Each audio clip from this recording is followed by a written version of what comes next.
Bueno, los colombianos llevan varios días ya votando, porque los que están en el extranjero tienen ya la posibilidad de estar votando y lo están haciendo. Domingo es muy importante para la historia no solamente de Colombia, sino de América Latina.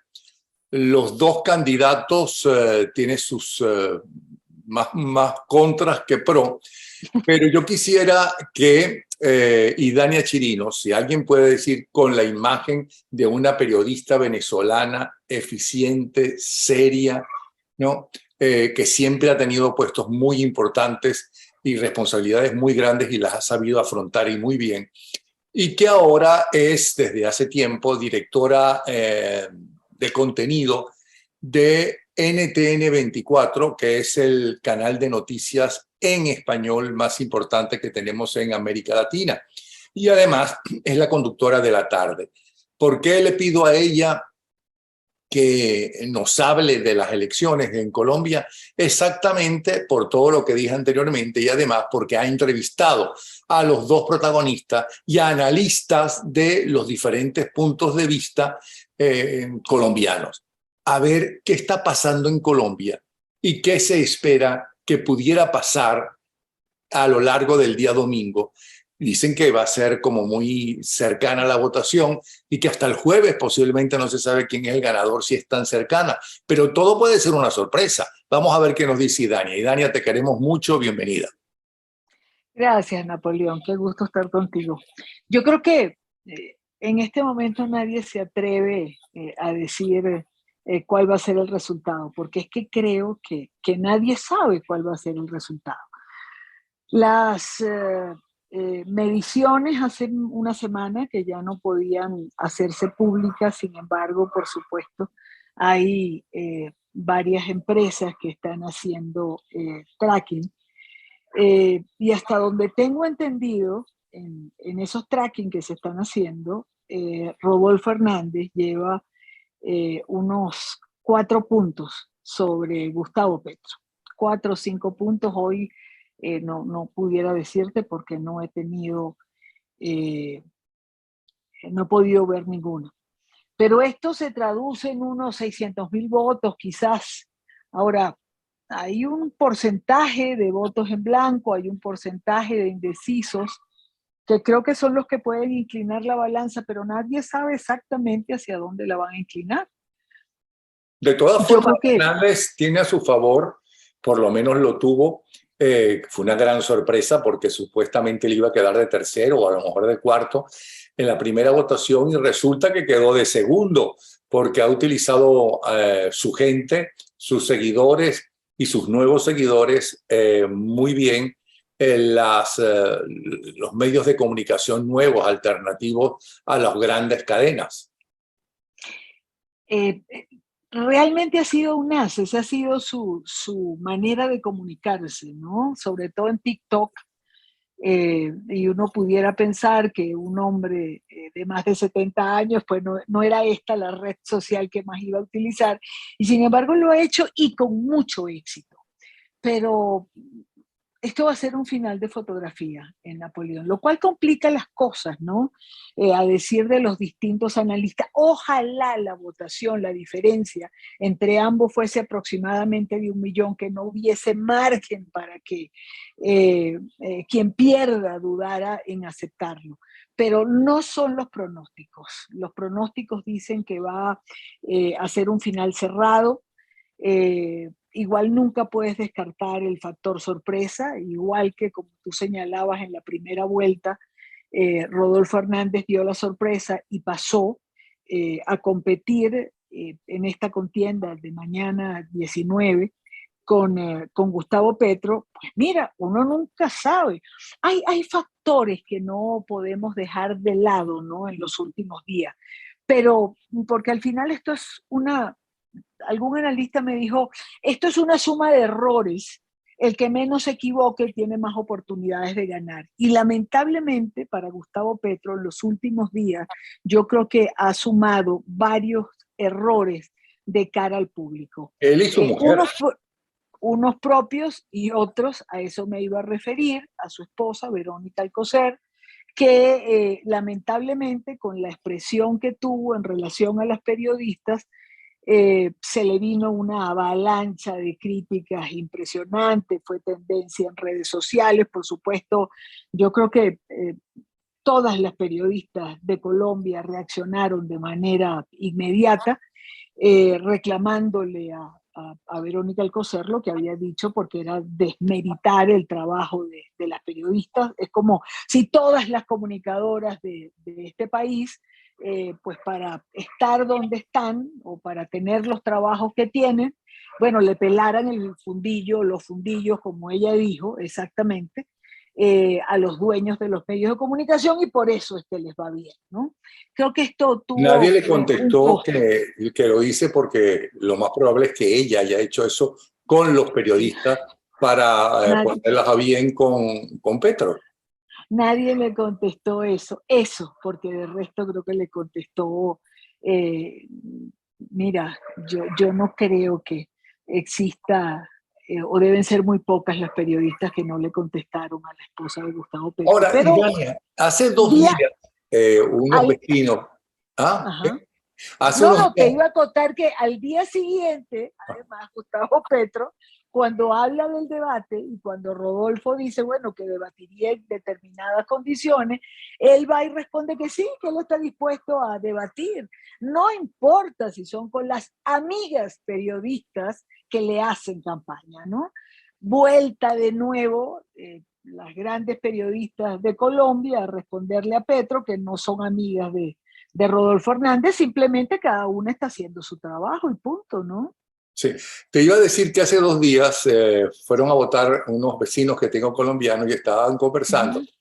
y me dijeron, nosotros tenemos mucho miedo porque resulta que eh, uno es malo, pero el otro es peor, ¿no? Sin embargo, cuando esta mañana antes de ir a votar, o anoche antes de ir a votar, estuvimos viendo una entrevista que creo que le hicieron, no sé si en NTN 24 o en Caracol, que también tiene que ver con ustedes, a No, en Hernández RCN, en RCN. en RCN. Bueno, Uh-huh. entonces, y le gustó mucho cómo hablaba. Por primera vez dijo, por primera vez vimos cosas que nos gustaban, que nos parecía una persona mucho más seria de porque no teníamos una imagen muy seria de él. Mm. Creo que José Manuel Acevedo nuestro compañero le hizo una entrevista a Rodolfo Hernández, pero también me gustó mucho, por ejemplo, la que le hizo Jaime Bailey en Miami o la que le hizo Andrés Oppenheimer. De repente estamos acostumbrados a quedarnos con alguna de las respuestas o cosas o alguna de las respuestas equivocadas que ha dado en un momento determinado, pero a ver, Napoleón, este hombre ha sido un empresario exitoso, tan puede ser, no, es decir, no puede ser un loco porque simplemente no fuese tan exitoso en sus empresas, fue alcalde de Bucaramanga y todos dicen que cuando ejerció como alcalde de Bucaramanga logró sanear las finanzas de ese departamento, las cuales encontró eh, pues simplemente comprometidas, ¿no? Eh, eh, que no se ha fogueado en el ejercicio de la política. Bueno, pero es que yo creo que eso es parte de lo que la gente le ha comprado, porque hay un determinado cansancio que habrá que debatir en el futuro. ¿Por qué hay ese cansancio o hartazgo en la ciudadanía en relación a la clase política? Pero yo creo que parte de eso es lo que se le compra a Rodolfo, ¿no? Porque cuando a mí me dicen que es que Petro eh, eh, plantea un cambio y es algo nuevo, bueno, nuevo no, porque tiene años en la política. Nuevo no, porque también ejerció en la alcaldía. Nuevo tampoco por la gente que le acompaña. Es decir, prácticamente todo el gabinete de Juan Manuel Santos está acompañando a Gustavo Petro en la campaña. Entonces, nuevo es porque será la izquierda la que llega al gobierno en Colombia con Gustavo Petro, porque de resto, nuevo, pues yo no le veo nada, la verdad. ¿Y cómo fue él como alcalde? Un desastre. Y eso lo digo con propiedad. Mira, recuerdo cuando Gustavo Petro asumió la alcaldía, que en los 4 primeros días, decidió que él iba a cambiar el sistema que había hasta ese momento para recoger la basura, que era muy exitoso. Es decir, Bogotá era una ciudad muy limpia y era un éxito porque estaba limpio por todas partes. Y él decidió que lo iba a cambiar para darle trabajo a los recolectores. El colapso que se armó en la ciudad con la basura, la cual se dejó de recoger por varios días, fue algo que no podemos olvidar. Ninguno de los ciudadanos que hayamos vivido en esa época en la capital de Colombia. Simplemente fue un desastre. Los huecos creo que no tapó ninguno. Recuerdo que hizo una campaña de propaganda porque había comprado 2 máquinas tapahuecos que nunca supimos dónde exactamente era que funcionaban, porque bueno, Bogotá es una ciudad con muchísimos habitantes y yo creo que hay un hueco por cada habitante. Y es algo que reclaman mucho los ciudadanos y sobre todo los taxistas o quienes tienen que trabajar con el vehículo todo el día. No recuerdo yo algo que te pueda decir que fue una medida exitosa. Recuerdo también que cuando Petro llegó, teníamos el pico y placa que normalmente conocemos. Simplemente a usted le toca parada el día martes porque su placa termina en 2 y usted no va a circular ese día. Entonces él decidió que había que poner esto igualitario, porque es que les encanta esa palabra. Entonces él decidió que el pico y placa iba a existir solamente entre 6:30 y 8:30 de la mañana. Y luego venían las horas valle, donde todo el mundo salía hasta las 7:30, no, hasta las 3 de la tarde, que comenzaba de nuevo el pico y placa hasta las 7:30. Por supuesto, tú ibas a tu oficina, esperabas que fueran las 8:30, sacabas tu carro y era simplemente el mismo trancón. Y en la noche, para salir de tu oficina o de donde estabas, esperabas que fuesen las 7:30 y sacabas tu vehículo. Entonces, nunca logró solucionarse y lo que hizo fue problemar muchísimo más el tráfico que realmente es eh, problemático en Bogotá. Es una Pero, de ¿qué las hizo? ciudades. Pero le dio poder a sus antiguos compañeros en el M-19, se acercó a las dictaduras de izquierda y cuando tenía ese poder. Bueno, no sé si le dio poder a sus amigos del M-19, que hay una polémica ahora que te comento. Eh, Se acercó a las dictaduras de izquierda, bueno, pero es que yo creo que nunca se ha distanciado. Él trató en esta campaña, por ejemplo, de distanciarse de Maduro para que no lo asociaran con Chávez y para que no lo asociaran con aquello que no es democrático. No se cansa de repetir, fue y firmó ante una notaría que él a los 4 años iba a entregar el poder, que él no se iba a perpetuar en el poder, que él no iba a hacer expropiaciones de ningún tipo. Claro, pero le puedes cambiar el nombre a una expropiación. Y simplemente dices, como señala Petro y los petristas, que vas a democratizar la tierra. Nadie entiende muy bien que sea democratizar la tierra, pero todos piensan que puede haber expropiación detrás, aunque él jura que no va a expropiar nada. Eh, a ver, Napoleón, ya de estos cuentos nosotros tenemos varios libros, entonces es tan complicado y difícil creer el argumento o los planteamientos que hace Gustavo Petro que Pero ¿y yo por qué hay quisiera. tanto?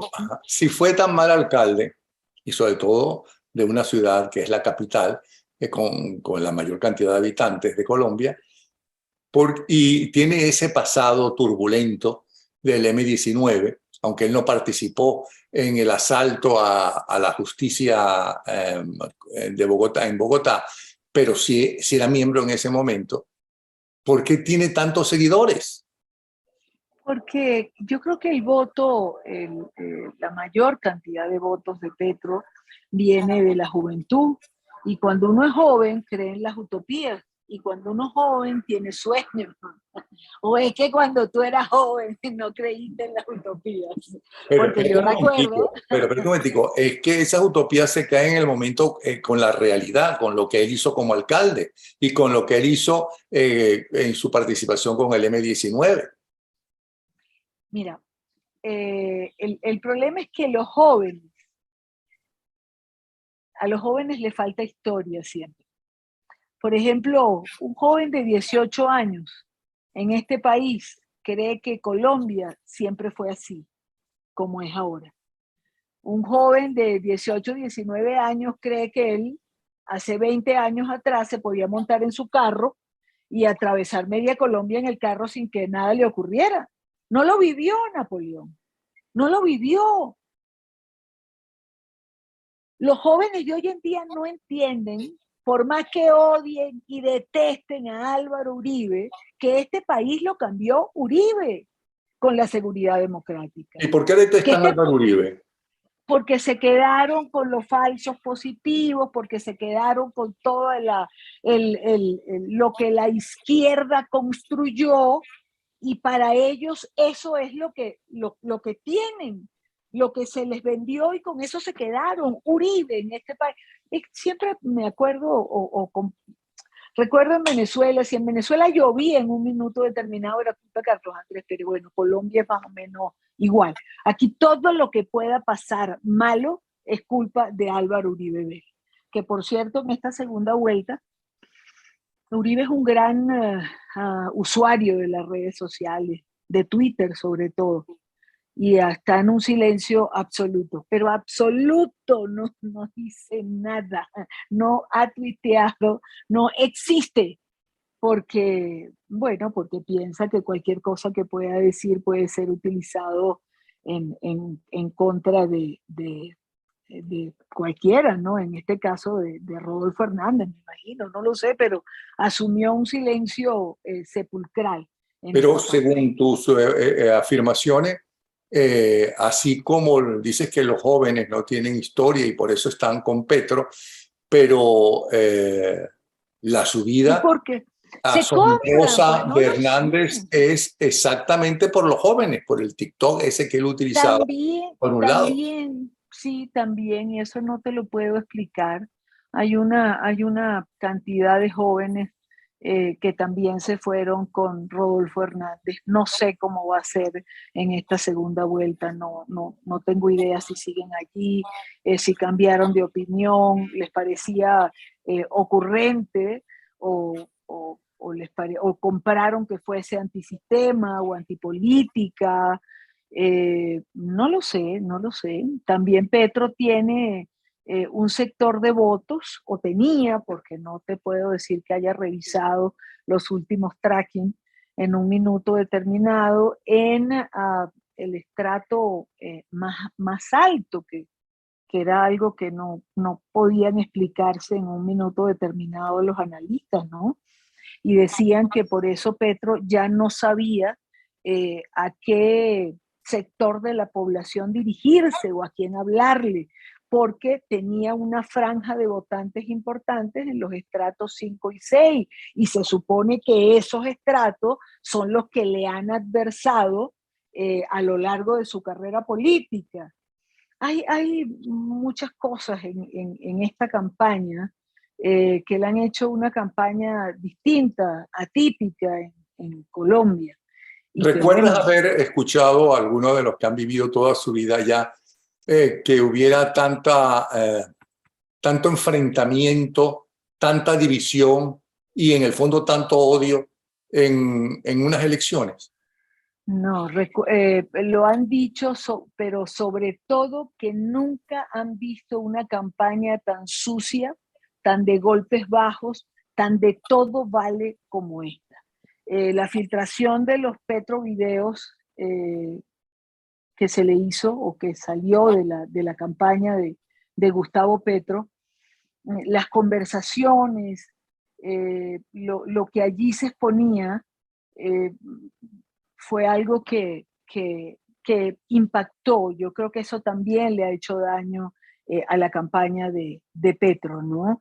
Ese todo vale, ese hay que atacarlo, no importa que sea mentira. Hay que hacer una campaña, por ejemplo, en relación a Fico Gutiérrez, donde todo lo que pasa en este país sea culpa de Fico Gutiérrez. Hay que atacar a Fajardo, no importa si hay calumnias de por medio, lo que se dice sea mentira, hay que ir con todo. Ese todo vale.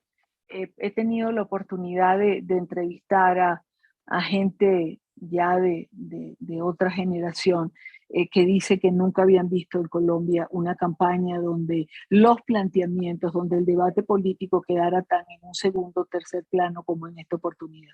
Pero eso no pasó también aquí en los Estados Unidos en las últimas elecciones, eso no lo vimos también en Venezuela en las elecciones que gana Hugo Chávez Frías, que son las únicas que ganan, las primeras.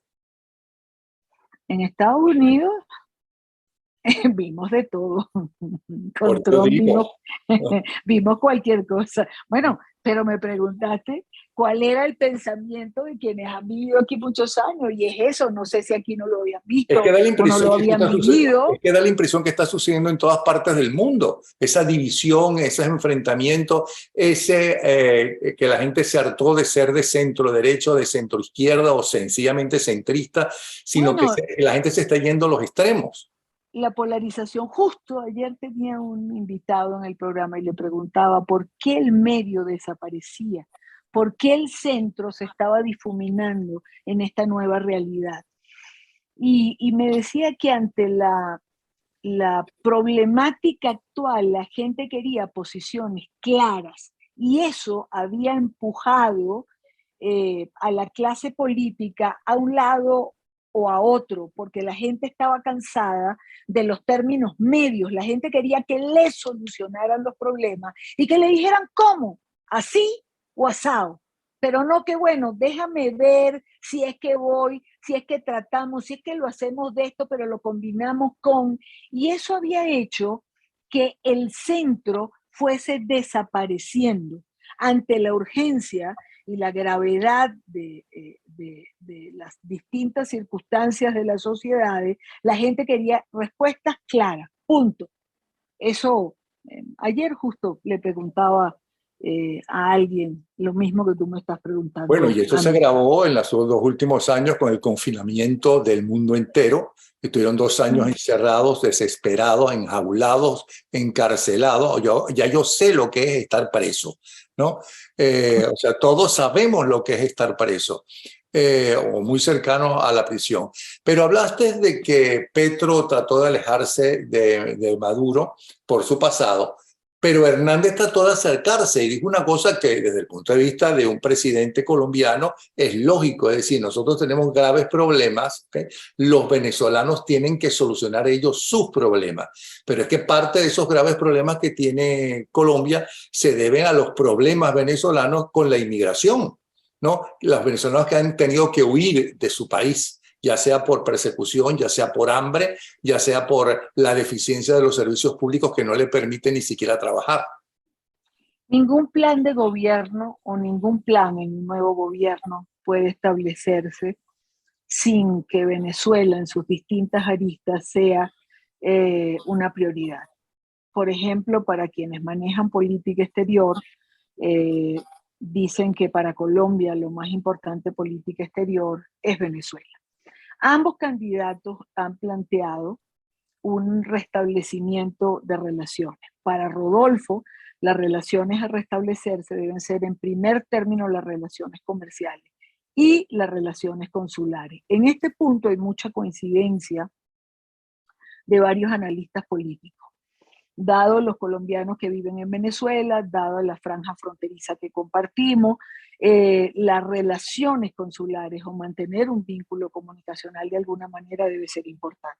En el caso de Petro, él ha hablado de restablecer las relaciones diplomáticas con apertura de embajadas. Pero fíjate que la gente que trabaja aquí con la diáspora venezolana, con los distintos observatorios venezolanos o de la diáspora venezolana, dicen que reestructurar, recomponer todas estas relaciones no va a ser algo fácil, ni siquiera para el gobierno de Petro.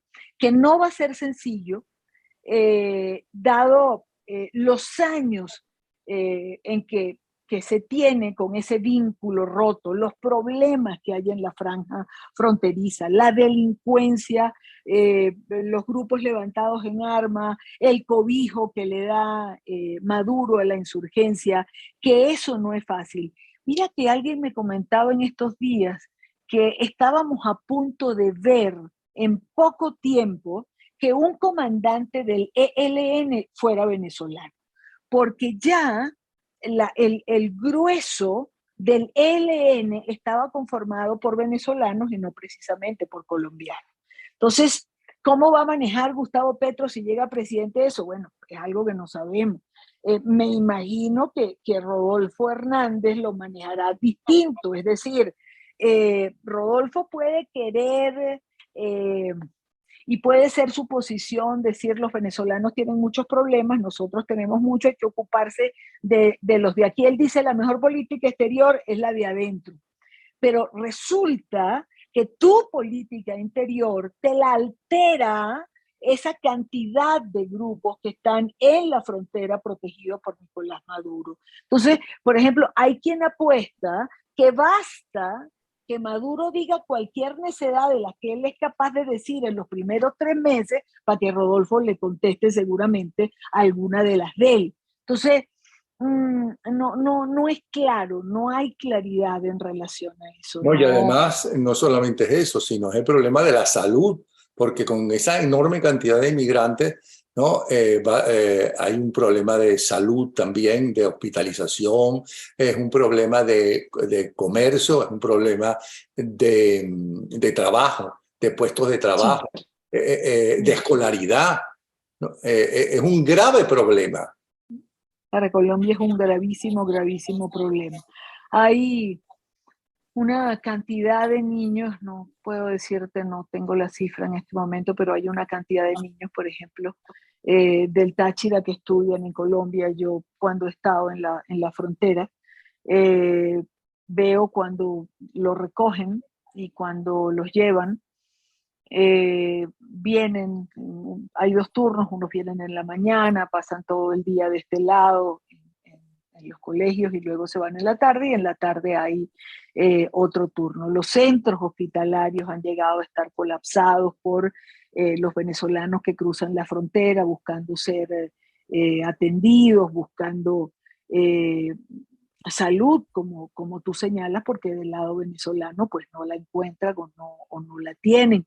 Los que atraviesan y pasan el día haciendo cualquier trabajo para llevarse algo de dinero a Venezuela, los que atraviesan la frontera porque vienen a comer, que sufrieron muchísimo en épocas de pandemia, cuando la iglesia cerró todos estos comedores, donde en uno solo, te puedo decir que la última vez que fui antes de la pandemia, la primera vez que fui, comían aproximadamente 1.500, 2.000 personas. La segunda vez que fui, almorzaban 2.500. La tercera vez que fui, almorzaban ya 3.500 personas y venían tantos niños que la iglesia había decidido abrir desayunos, aunque fuese un vaso de avena y un pan de bono, para las mamás en estado y para los niños que venían a desayunar. Te puedo decir, porque eso me pasó a mí, no me lo contó nadie, que metida en una trocha, venía una señora con 2 niñitos y le digo, ¿usted de dónde viene? Me dice, desde San Carlos de Cogede. Tan lejos, le digo, desde el centro de Venezuela viene caminando. ¿Sí? ¿Por qué viene? Y me dijo, porque me dijeron que si pasaba la frontera iba a poder alimentar a mis hijos. Así ha sido a lo largo de estos años. No he ido en estos meses, tengo en lo que va de año, no sé cuál sea el ritmo, porque no he ido a la zona Ahora, fronteriza, pero así de grave es. y Dania, hay quien tiene temor de que si gana Petro se va a convertir Colombia en una segunda Venezuela, o sea, una tercera Cuba, ¿no? Entonces, por aquello que nosotros decíamos, no, nosotros no somos Cuba, ¿ok? Y resulta que si sube, bueno, tú sabes, tú le dices a un colombiano, pero no voten por Petro, no corran ese riesgo. No, nosotros no somos Venezuela. ¿ves? Entonces, así como hay gente, pero hay gente que tiene miedo de que no entregue el poder y que además se convierta en una dictadura de izquierda, no hay miedo de que con Hernández se convierta en un dictador de derecha. No, fíjate que no. La gente dice, a mucha gente le he oído decir, bueno, si Rodolfo sale malo, en 4 años se va. Si no resulta, en 4 años se va. En cambio, con Petro no sabemos hasta cuándo se queda. Eso es lo que piensa un buen número de colombianos. Rodolfo al final tendrá que hacer alianzas en Napoleón para gobernar. Y tendrá que rodearse de gente capaz. Lo que no hizo en la alcaldía, dicen sus enemigos. Pues no lo sé, Napoleón, no lo sé, pero no hizo una mala alcaldía. Es lo que dicen los pobladores de su zona y lo que se le reconoce en el país en general, sobre todo a nivel económico, como te decía al comienzo, que logró sanear las finanzas de Bucaramanga. Ok, entonces ya estamos claros que por lo menos Rodolfo Hernández es mejor para los intereses de los venezolanos y su lucha porque volvamos a ser una democracia, mejor que Petro, ¿ok? Eso estamos claros. Pero evidentemente no va a ser Uribe ni va a ser Duque. Evidentemente. No sé cómo saldrá. Hay quien dice, o por lo menos es lo que señalan, que posiblemente Ingrid Betancourt sea la canciller de Rodolfo Hernández. Bueno, Ingrid Betancourt sabe lo que son el accionar de los grupos al margen de la ley, lo sufrió en carne propia, sabe el daño que Maduro le hace a Colombia albergando en territorio venezolano a disidencia de la FARC y al ELN, nadie mejor que ella lo sabe. Sé que hay grupos venezolanos que han entablado o han abierto canales de comunicación con Ingrid Betancourt eh, para exponerle la realidad de todo esto, ¿no? Y la realidad del país. Pero, a ver, todo eso está en signo de interrogación. Sí. Por último, ya los colombianos están votando, ¿no? Las próximas horas sabremos posiblemente quién va adelante, supongo que el domingo en la noche. Pero, qué dicen las encuestas más serias, ¿no? Aunque se equivocan últimamente y no solamente en Colombia, sino en muchas partes del mundo en sus resultados? ¿Y qué dicen los analistas más serios y políticos más serios con los cuales tú has hablado, que has entrevistado? En líneas generales, ¿qué piensan ellos? ¿Quién piensan ellos que tiene más posibilidades de ganar? Lo que pasa es que la primera vuelta le daba a Rodolfo una gran ventaja. Esa ventaja se fue estrechando. Le Los daba últimos a días. Rodolfo, no, a Petro. No. O sea, Petro gana En la primera vuelta, en la primera vuelta, y sí, por mucho. pero pero las proyecciones de los días siguientes le daban a Rodolfo una distancia de Petro y una proyección de ganar importante. Eso se fue estrechando. Fue bajando Rodolfo, Petro fue subiendo en esa proyección. La mayoría de las encuestas que se hacen en Colombia hablan de ese margen estrecho. Es más, llegaron a tocar los puntos, excepto la última encuesta que se presentó hace unos 9 días, justo antes ya no se pudiesen presentar más encuestas, que fue la encuesta de Jan Haas, que creo que le dio a Petro unos 9, 10 puntos y nadie entendió de dónde salieron esos puntos. Digo nadie entendió porque es que ninguna otra medición planteaba esa diferencia. Hoy, al día de hoy, yo te puedo decir algo que yo vi ayer, un tracking, una medición, y esa medición que yo vi ayer le daba a Rodolfo Hernández 4 puntos por encima. Estaba, si no recuerdo mal, Napoleón 51-46. Eso fue el viernes. Ok. Bueno, Idania, de verdad que muchísimas gracias. Tú sabes que se te quiere mucho y se te respeta y admira. Idania Chirinos, directora de contenido de NTN 24, un canal que en Venezuela sirvió muchísimo para informar a los venezolanos, inclusive durante la dictadura, y por eso lo callaron en Venezuela. Conductora de un excelente programa todas las tardes en NTN 24 que se llama La Tarde y que dedica muchísima parte de su tiempo a los problemas con Venezuela. Un abrazo, Idania, ¿sí? Igual para ti, Napoleón, igual para ti. Ya comentaremos el resultado electoral. El lunes. Seguro. Te llamo. Un abrazo.